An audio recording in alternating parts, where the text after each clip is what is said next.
Since the Outstanding Schools Act was passed in 1993, education in Missouri has improved significantly. The State Board has established high standards for achievement and has developed and implemented an effective framework for improving instruction and assessment based on these standards. The vast majority of Missouri schools have made tremendous progress toward these standards, including addressing the needs of previously underserved populations. Nevertheless, there remain districts with unacceptable performance and little sign of improvement.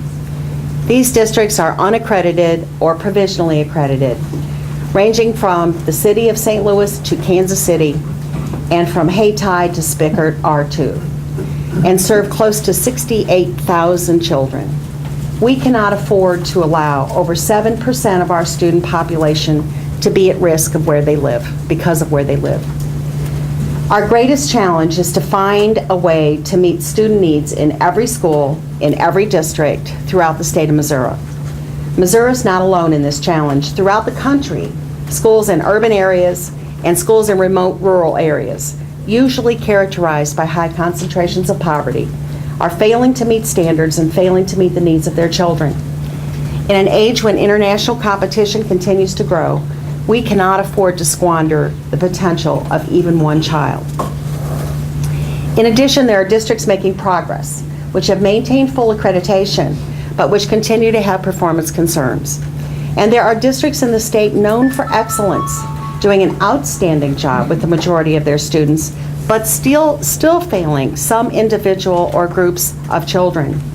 All these districts, too, need support and assistance to continue their improvement efforts and ensure success for every child.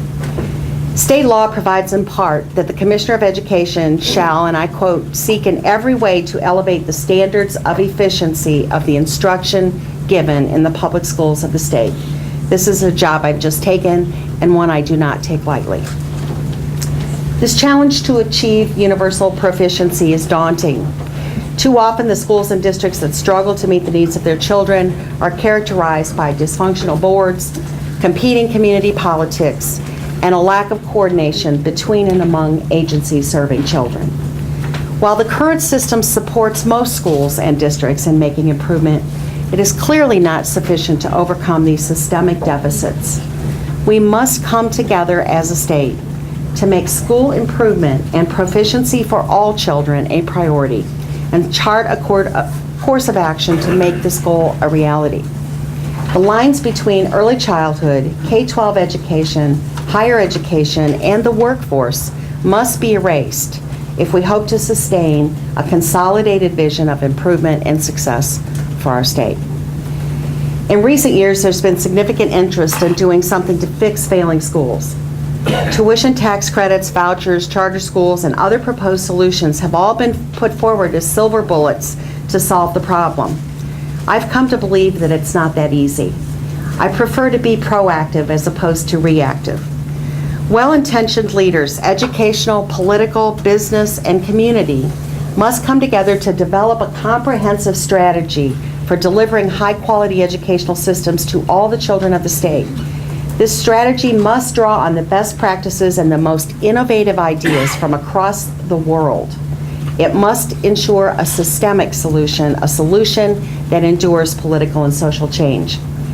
Leaders must acknowledge that some children are not being served by the ongoing debate and the polarizing proposals we've seen in recent years.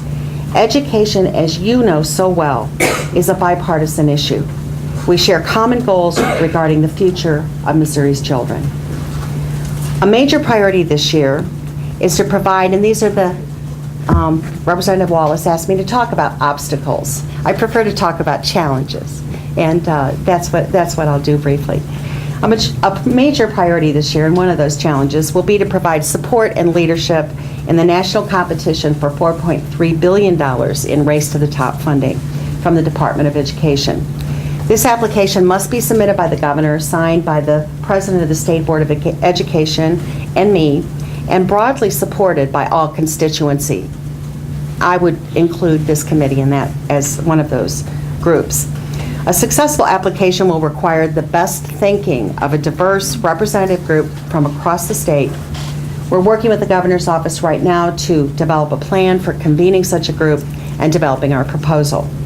The selection criteria cover 19 separate criteria in broad areas such as standards and assessment, data systems, quality teachers and leaders, and turning around struggling schools. The Department of Education estimates the application alone will require about 680 hours of work just to complete the application. I anticipate, therefore, that we will be applying in the second round, which is due next spring. As we work through this process and as the need for legislation becomes apparent, we will certainly keep this group apprised and be asking for your help and your support as that becomes necessary. As Commissioner of Education, I hope to work with the State Board of Education and with all of you and other state departments to develop a vision and strategies for ensuring high-quality educational opportunity for all of our children. I believe strongly in the power of engagement and the efficacy of diversity. Together we are stronger and smarter, and I believe that we need to harness that power on behalf of our children. Each and every one of us must be employed to confront the challenges that we face. More than ever, the future of our states depends on our collective will to ensure the superior preparation and performance of all Missouri's children in a high-quality and equitable system of schooling. To this end, I presented the State Board with 4 goals. These include: 1, Missouri students will perform in the top quartile of all states as measured by the National Assessment of Educational Progress or other nationally recognized assessments. Average is simply not good enough to drive the progress that Missouri citizens expect and deserve. Number 2, Missouri will provide quality, universal early childhood educational opportunity for all 3- and 4-year-olds as measured by numbers of children served and a research-based kindergarten readiness assessment. An early start for many of our children will not only improve performance in school. Studies have shown participants are more likely to graduate from high school, attend college, be employed, and have higher income levels. They're also less likely to require special education services or commit a crime. I said earlier that I think we need to be proactive. This is exactly what I'm talking about. I don't think we have enough time, energy, or people to fix failing schools. I think we need to prevent them from failing in the first place. Early childhood education is one way I think we can do that. Number 3, Missouri will recruit, prepare, and support quality teachers and administrators as measured by the number of qualified professionals entering the profession, demonstrated mastery of skills and competencies, and research-based standards of excellence. We know quality teaching and leadership make a difference in improving student achievement. We need to do a better job of identifying and supporting those individuals who reflect our high expectations for professional performance. And number 4, the Department of Elementary and Secondary Education will improve departmental efficiency, operational effectiveness, and relationships with external constituencies. To support improvement statewide, we in the department need to tend to our own business first. Especially in these tough economic times, we must take every possible measure to model high standards of performance. This includes an emphasis on collaboration, cooperation, and communication. Finally, the department stands ready to assist the committee with your priorities in conducting the open enrollment study, assessing the need for changes in the current charter law, and ensuring effective governance in urban schools. We know this will be an extremely difficult year for all of us. As you serve your constituents, please call upon the department for information and support. Thank you very much for this opportunity to address the Joint Committee.